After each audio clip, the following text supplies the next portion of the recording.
information for teachers, for parents, for kids. So we're keeping everybody as informed as possible.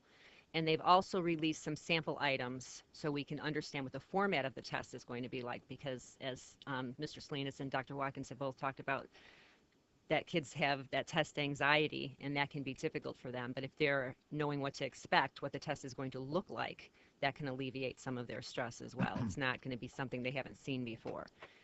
We also gave our students a pre-test, which assessed them on the skills that are going to be tested on on iRead, so we could see how they would fare ahead of time. So teachers could identify the areas that their kids may be having trouble with, or may need extra support in.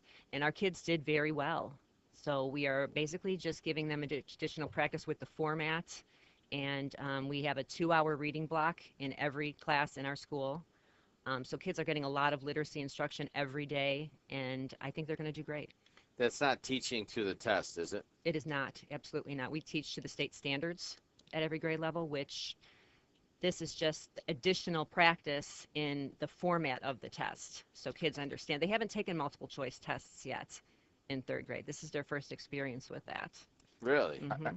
I think it's important that what Lynn said, that people understand that we teach to the standards which are measured on the state test. Correct. Teach to the standards and not the test. Absolutely.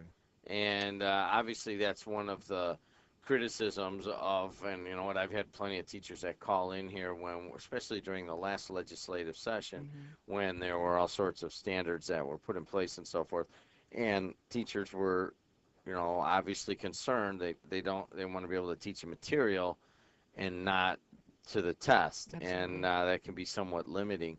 And are you hearing any concerns about that from your teachers, either one of you? This is Tony Salinas and Lynn Lang. They're out of Columbia Elementary School. I've not heard any concerns because of the fact that with the professional development that takes place at our school through Mrs. Lang, we're proactive. Naturally, a teacher is going to feel pressure to feel like she has no option but to teach to the test. Teaching to the test is not going to get a child to pass the test, and I will say that right now. Teaching state standards and teaching the content that comes in within those tests is what's going to get these children to pass the test. So I think people need to understand that. Let's go to Jen on line 1. Hi, Jen, you're on the air. What's up? Good morning. I have kind of a general question. How is it in elementary schools, really any schools, when you have more than one class? And I'm assuming at Columbia you may have more than one first, second, or third grade class. Would that be a correct assumption? That's correct. Okay, so my question is this. Whose responsibility or how is it monitored that each teacher for each grade level is not just teaching to the curriculum, but that shouldn't there be some equivalency based on the amount of homework students are sent home with? There should be, and with the homework, every teacher has a homework policy, and that is something that is monitored through the principal, the building principal, at the beginning of the year, along with communication at home that teachers send with parents.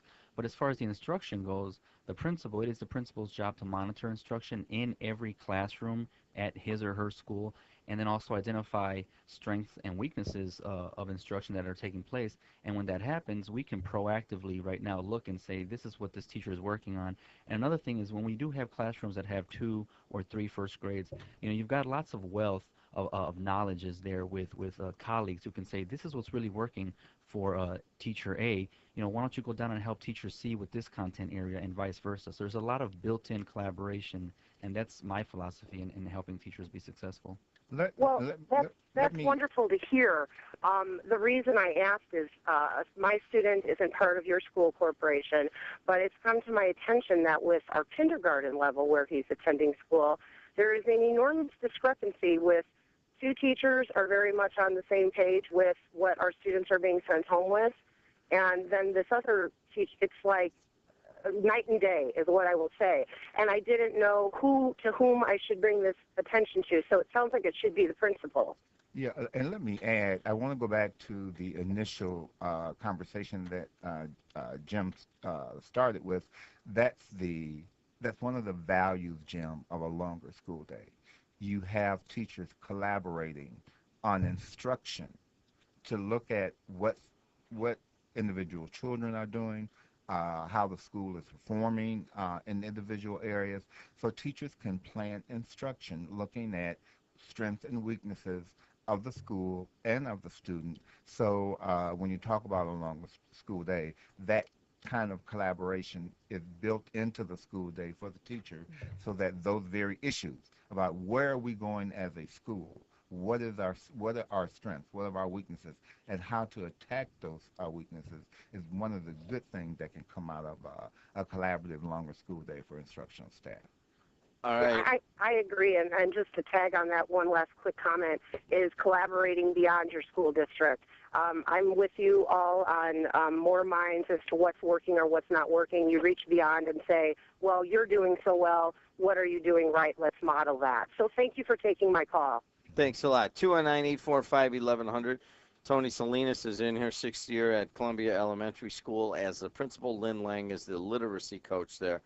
Tony, where are you from? East Chicago. East Chicago? Mm-hmm. Public schools or Public. Bishop Knoll? Public schools. So that would be what? Central? McKinley Elementary, West Side, and Central, yes. And Central. And then where'd you go to college? IU Bloomington and Purdue University. Lafayette or up here? Purdue Cal for my master's. Yes. For your master's in what? Administration. Administration. So local guy. Yeah. So you know the challenges all the way up and down. East Chicago and Hammond have some similar challenges and so forth. So you have, I guess Columbia is what, central, it's kind of North Hammond almost, right? Mm-hmm. It's right next to Roxana. Yeah, right next to Roxana. And so, I mean, what are some of the biggest challenges at Columbia Elementary School? I think some of the biggest challenges are really a misperception, really, that children of urban situations or high poverty, can't learn. I have had nothing but success at my school with the philosophy that every child can learn. I think because as long as there is a person who believes in that child can learn. And that person doesn't necessarily have to be the principal. It can be the teacher. It can be a parent. But sometimes when the teacher and the parent work together, you can really, really, really find the strength in that child. I want to say that just because we are a school with a high poverty percentage and we are in an urban situation, that does not mean that we cannot produce successful stories, successful children by any means.